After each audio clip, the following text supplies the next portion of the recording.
Reading through the Bible in 1 year, reading through the Bible in 1 year. Today, day 238, Ezra chapters 5 and 6, Psalm 95, and 3 John, John's third letter.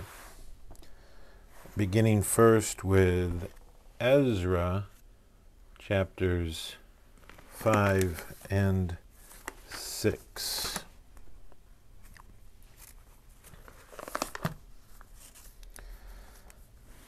Now the prophets Haggai and Zechariah, the son of Iddu, prophesied to the Jews who were in Judah and Jerusalem in the name of the God of Israel, who was over them. Then Zerubbabel, the son of Shealtiel, and Jeshua, the son of Jozadak, arose and began to rebuild the house of God that is in Jerusalem, and the prophets of God were with them, supporting them. At the same time, Tatiniah, the governor of the province beyond the river, and Shethar-Bozenah, and their associates came to them and spoke to them thus: Who gave you a decree to build this house and to finish this structure? They also asked them this: What are the names of the men who are building this building? But the eye of their God was on the elders of the Jews, and they did not stop them until the report should reach Darius, and then an answer be returned by letter concerning it. This is a copy of the letter that Tatiniah, the governor of the province beyond the river, and Shethar-Bozenah and his associates, the governors who were in the province beyond the river, sent to Darius the king. They sent him a report in which was written as follows: To Darius the king, all peace. Be it known to the king that we went to the province of Judah, to the house of the great God. It is being built with huge stones, and timber is laid in the walls. This work goes on diligently and prospers in their hands. Then we asked those elders and spoke to them thus: Who gave you a decree to build this house and to finish this structure? We also asked them their names for your information, that we might write down the names of their leaders. And this was their reply to us: We are the servants of the God of heaven and earth, and we are rebuilding the house that was built many years ago, which a great king of Israel built and finished. But because our fathers had angered the God of heaven, he gave them into the hand of Nebuchadnezzar, king of Babylon, the Chaldean, who destroyed this house and carried away the people to Babylonia. However, in the first year of Cyrus, king of Babylon, Cyrus the king made a decree that this house of God should be rebuilt, and the gold and the silver vessels of the house of God, which Nebuchadnezzar had taken out of the temple that was in Jerusalem and brought into the temple of Babylon, these Cyrus the king took out of the temple of Babylon. And they were delivered to one whose name was Sheshbazzar, whom he had made governor. And he said to him, Take these vessels, go and put them in the temple that is in Jerusalem, and let the house of God be rebuilt on its site. Then this Sheshbazzar came and laid the foundations of the house of God that is in Jerusalem, and from that time until now it has been in building, and yet is not yet finished. Therefore, if it seems good to the king, let search be made in the royal archives there in Babylon to see whether a decree was issued by Cyrus the king for the rebuilding of this house of God in Jerusalem, and let the king send us his pleasure in this matter. Chapter 6.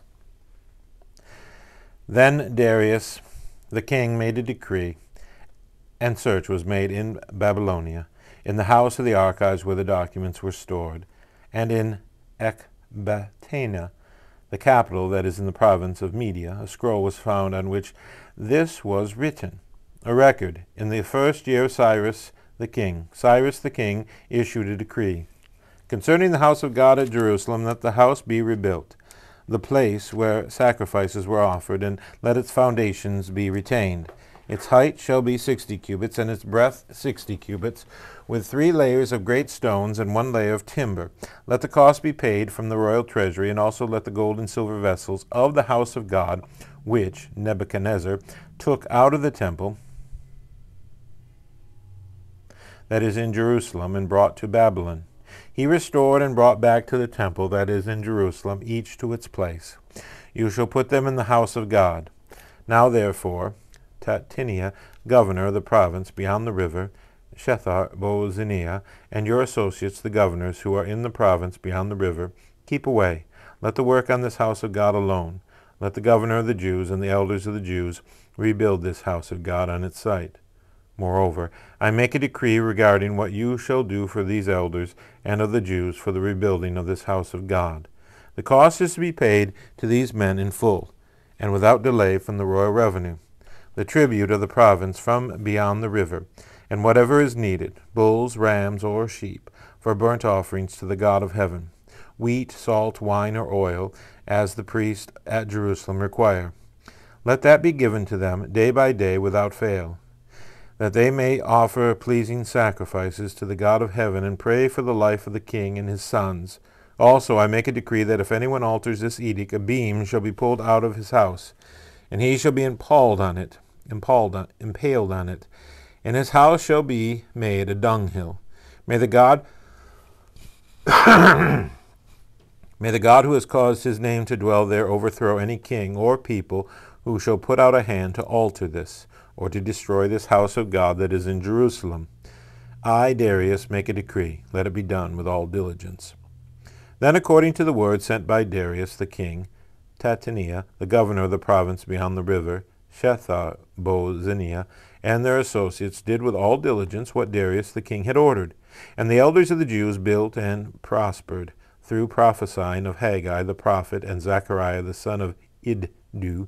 They finished their building by decree of God of Israel, and by decree of Cyrus and Darius and Artaxerxes, king of Persia. And this house was finished on the 3rd day of the month of Adar, in the 6th year of the reign of Darius the king. And the people of Israel, the priests and the Levites, and the rest of the returned exiles, celebrated the dedication of this house of God with joy. They offered at the dedication of this house of God 100 bulls, 200 rams, 400 lambs, and as a sin offering for all Israel, 12 male goats according to the number of the tribes of Israel. And they set the priests in their divisions, and the Levites in their divisions, for the service of God at Jerusalem, as it is written in the book of Moses. On the 14th day of the 1st month, the returned exiles kept the Passover, for the priests and the Levites had purified themselves together. All of them were clean. So they slaughtered the Passover lamb for all the returned exiles, for their fellow priests and for themselves. It was eaten by the people of Israel who had returned from exile, and also by every one who had joined them and separated himself from the uncleanliness of the peoples of the land to worship the Lord, the God of Israel. And they kept the feast of unleavened bread 7 days with joy, for the Lord had made them joyful, and had turned the heart of the king of Assyria to them, so that he aided them in the work of the house of God, the God of Israel. Now Psalm 95. Psalm 95. O come, let us sing to the Lord. Let us make a joyful noise to the rock of our salvation. Let us come into his presence with thanksgiving. Let us make a joyful noise to him with songs of praise.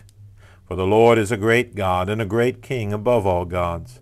In his hands are the depths of the earth, and the heights of the mountains are his also. The sea is his, for he made it, and his hands formed the dry land. O come, let us worship and bow down. Let us kneel before the Lord our Maker. For he is our God, and we are the people of his pasture, and the sheep of his hand.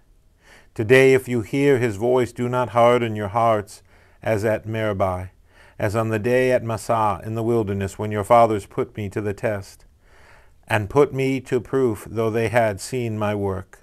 For 40 years I loathed that generation, and said, they are a people who go astray in their heart, and they have not known my ways. Therefore I swore in my wrath, they shall not enter my rest.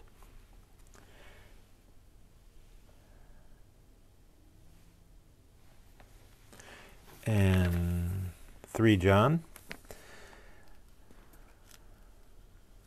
3 John. The elder to the beloved Gaius, whom I love in truth. Beloved, I pray that all may go well with you, and that you may be in good health, as it goes well with your soul. For I rejoiced greatly when the brothers came and testified to your truth, as indeed you are walking in the truth. I have no greater joy than to hear that my children are walking in the truth. Beloved, it is a faithful thing you do in all your efforts for these brothers, strangers as they are, who testify to your love before the church. You will do well to send them on their journey in a manner worthy of God, for they have gone out for the sake of the name, accepting nothing from the Gentiles. Therefore we ought to support people like these, that we may be fellow workers for the truth. I have written something to the church, but Diotrephes, who likes to put himself first, does not acknowledge our authority.